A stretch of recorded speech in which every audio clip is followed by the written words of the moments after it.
selamat datang di MSK Channel bersama saya Farah. Hari ini saya kembali lagi bersama dengan Pak Bagio setelah sekian lama nih. Halo Pak Bagio, gimana kabarnya hari ini? Halo Farah, sehat selalu ya. Semoga kita semua sehat Amin. sekeluarga, apalagi situasinya seperti ini ya. Betul. Udah lama banget ya Pak, kita nggak memulai ini lagi. Iya.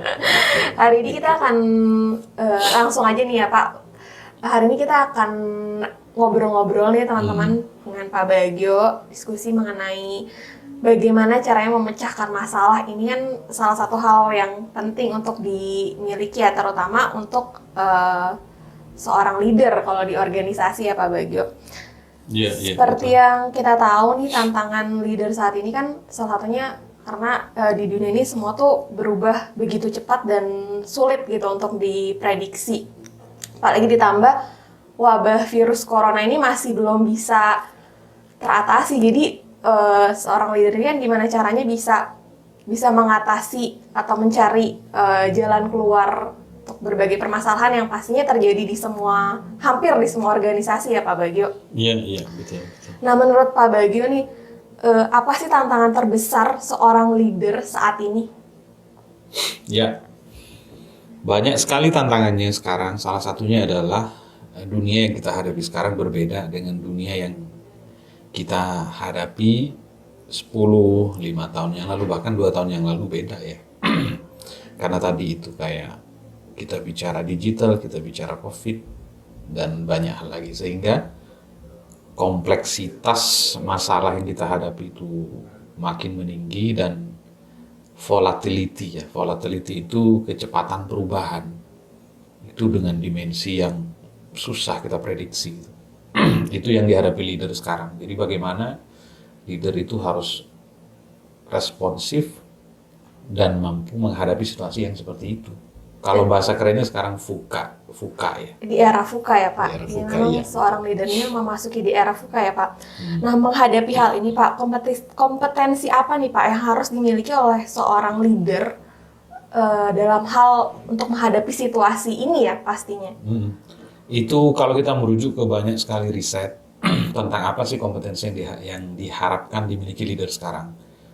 Dari sekian banyak kompetensi itu yang selalu masuk di top 3 itu salah satunya adalah kemampuan analytical thinking ya. Kemampuan berpikir analitis itu jadi salah satu yang masuk dalam 3 besar kalau kita lihat merujuk ke banyak sekali riset dari lembaga-lembaga yang kredibel. Analytical thinking menurut saya itu Analytical thinking ya Pak. One of the- Analytical thinking ini tuh seperti apa ya Pak? Kalau boleh dijelaskan Pak? Analytical thinking itu proses bagaimana kita memahami sesuatu lalu mampu menguraikan informasi itu. Jadi kalau bahasa kita lah ya, bahasa awam itu kemampuan menganalisa itu mengurai.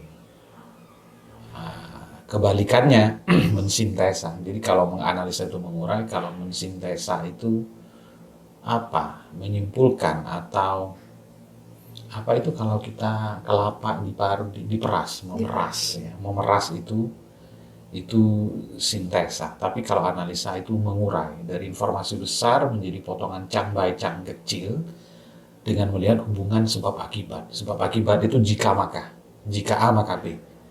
Jadi secara sederhana analytical thinking, kemampuan analisa itu kemampuan mengurai informasi, melihatnya dalam perspektif hubungan sebab akibat, jika maka.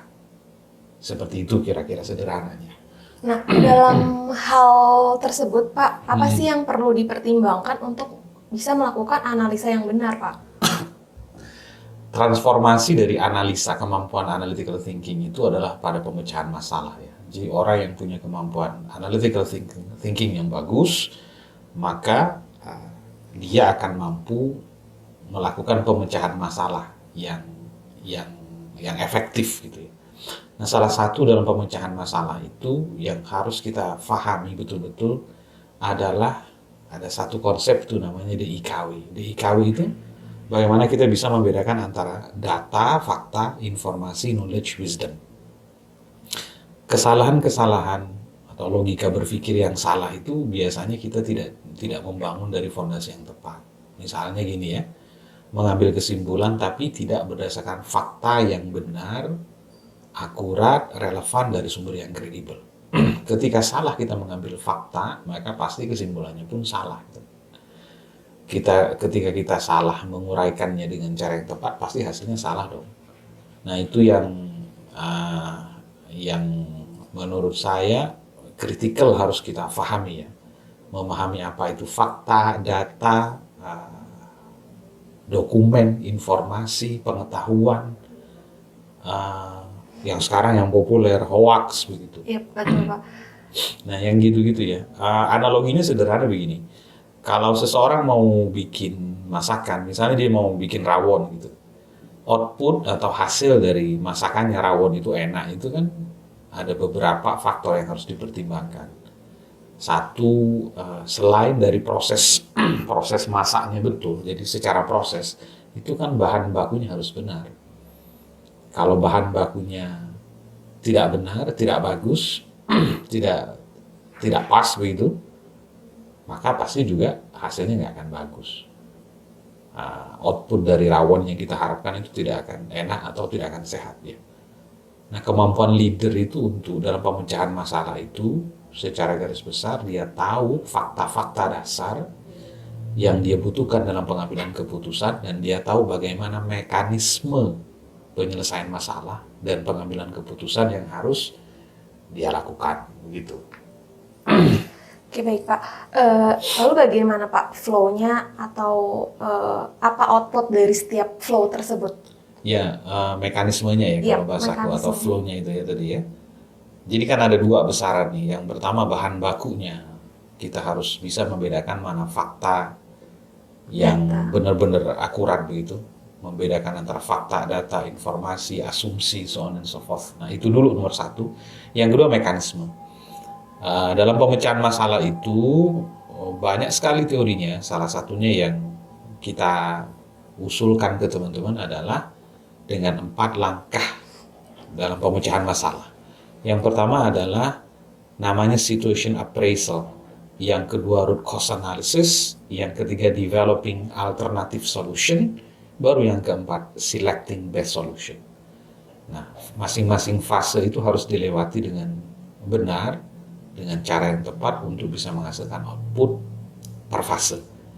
Nah, ini satu mekanisme yang urut ya. Tidak bisa seseorang memecahkan suatu masalah lompat dari 1 ke 4 misalnya. Jadi semua tahap ini harus dilalui. Harus diikuti dong. Jadi misalnya contohnya seperti ini, kesalahan-kesalahannya itu. Dalam briefing banyak sekali leader itu ketika diskusi dengan anak buah, kira-kira ini yang terjadi. Dia sampaikan permasalahan lalu dia minta solusinya. Misalnya ya, misalnya di sales, leadernya bilang begini, penjualan kita tidak achieve target bulan ini teman-teman. Ada usul nggak? Ini secara apa ya? Implementasi di lapangan itu sering sekali kita dengar itu. Pertama disebutkan masalahnya, lalu yang kedua diminta Solusinya langsung. Apa yang tidak pas di situ? Urutannya nggak jelas itu. Harusnya kan ketika kita tahu ada masalah, dicari dulu akar penyebabnya. Jadi tidak bisa ada orang sakit lalu dikasih obatnya. Kita harus tahu dulu penyebab sakitnya apa. Karena ternyata penyebab sakitnya berbeda, pasti solusinya juga berbeda, obatnya akan berbeda. Meskipun simptomnya sama. Nah, mekanisme ini yang perlu kita pelajari. Secara sederhana ya, aku jelaskan lebih detail ya, secara sederhana. Pertama, situation appraisal, kita mengapresiasi situasi. Kita melihat masalah yang kita hadapi. Tiap kita punya masalah, tiap organisasi, tiap leader punya masalah. Apakah semua masalah itu harus kita lakukan intervensi? Kita harus lakukan sesuatu? Ya enggak juga dong.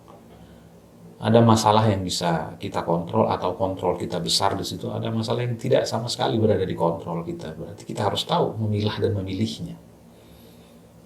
Mempertimbangkan masalah mana yang harus kita tap gitu ya. Jadi enggak semua masalah itu harus kita selesaikan ya Pak? Tidak harus. Tidak harus semua masalah. Ada 3 pertimbangan kita dalam menentukan masalah apa yang akan kita selesaikan. Yang pertama namanya, ini kayak Moga-moga teman-teman bisa ngikuti jalur apa ya, matriks atau peta berpikirnya nih. Yang pertama kan tadi kita mengappraise situasi atau situation appraisal, melihat mana masalah yang harus dibenahi. Pertimbangannya apa? Ada 3 pertimbangannya. Yang pertama, tingkat keseriusan dari sesuatu itu. Yang kedua, growth, seberapa hal itu akan berkembang, berdampak ketika dibiarkan. Yang ketiga adalah seberapa urgent ini harus dilakukan tindakan. Nah, 3 hal itu jadi pertimbangan kita untuk menentukan apakah masalah ini harus dibenahi atau tidak. Jadi itu contoh bagaimana kita mengappraise situasi, mencari permasalahan untuk menemukan permasalahan apa yang harus kita selesaikan. Jadi summary-nya begini ya, tidak semua ketidaknyamanan, concern kita itu melihat situasi kita harus selesaikan, tidak. Kita harus tahu prioritisasi. Kenapa? Karena sumber daya terbatas, waktu terbatas, effort kita terbatas, anak buah juga terbatas, budget, timing, teknologi, support semua terbatas. Kita harus tahu mana permasalahan utama yang harus segera dibenahi. Karena ada beberapa masalah yang kalau dibiarkan dia akan sembuh dengan sendirinya. Jadi kita harus tentukan itu ya, tentukan dulu. Tentukan di awal paling penting. Tentukan di awal mana yang mana yang mau dilihat. Itu penjelasan situational appraisal. Lalu yang kedua itu ada root cause analysis ya Pak? Iya. Root cause analysis itu kita mengurai, mencari akar penyebab dari suatu masalah. Kata kuncinya di akar itu.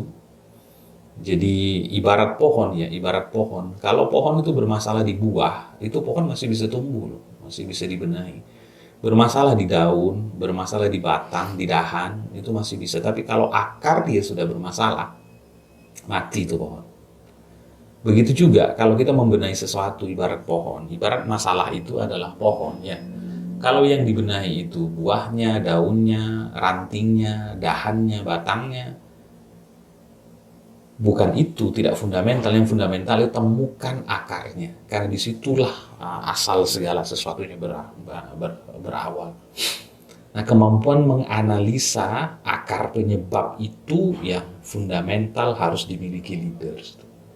Banyak tools yang kita bisa pakai. Banyak sekali tools. Teman-teman familiar mungkin dengan why analysis, Ishikawa fishbone analysis, kemudian ada mind mapping, ada issue tree, banyak hal yang kita bisa pakai. Saya tidak bilang satu lebih baik dari yang lain. Teman-teman bisa pilih salah satu saja, mana yang paling nyaman untuk mencari akar penyebab ketika kita menemukan suatu permasalahan. Gitu. Lalu yang ketiga, developing alternative solution ya Pak? Ya. Developing alternative solutions itu artinya bagaimana kita mencari apa saja tindakan-tindakan, solusi-solusi alternatif yang kita bisa lakukan untuk menyelesaikan suatu permasalahan. Menemukan akar penyebab dari suatu masalah, lalu melakukan satu tindakan di situ, itu salah satu caranya. Ada juga cara yang kedua, kalau orang barat bilang, we don't have to reinvent the wheel. Artinya kita tidak perlu membuat roda baru. Kalau memang rodanya ada, kita bisa pakai roda itu. Artinya kita bisa meniru jika kita melihat ada tim lain atau leader lain memiliki permasalahan yang mirip sama kita, lalu dia melakukan satu solusi dan berhasil, kita bisa juga mengadopsi itu. Nah, itu yang disebut best practice itu. Jadi selain dari mencari akar penyebab, kita bisa melihat best practice-nya. Bisa juga dengan cara ketiga adalah mengkreasikan ide-ide baru untuk menyelesaikan masalah. Dan ini pun juga banyak sekali metodologi yang bisa dipakai.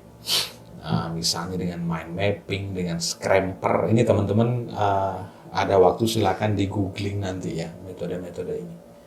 Itu bagaimana kita mendevelop alternative solution. Ingat, ini bukan mendevelop solution sebelum, tapi alternative solution. Ya, sehingga kita tidak blind spot hanya melihat hanya seolah-olah solusi itu hanya satu gitu. Sebenarnya banyak cara kita bisa pakai untuk mendevelop solusi gitu. Dan ini seorang leader harus aware terhadap hal ini ya pastinya ya Pak Bagio. Iya dong, dan tidak hanya aware tapi juga harus punya kompetensi untuk bisa melakukan itu. Ada tools yang teman-teman bisa temukan dan bisa dapatkan di situ. Dan sekarang toolsnya juga udah banyak ya Pak?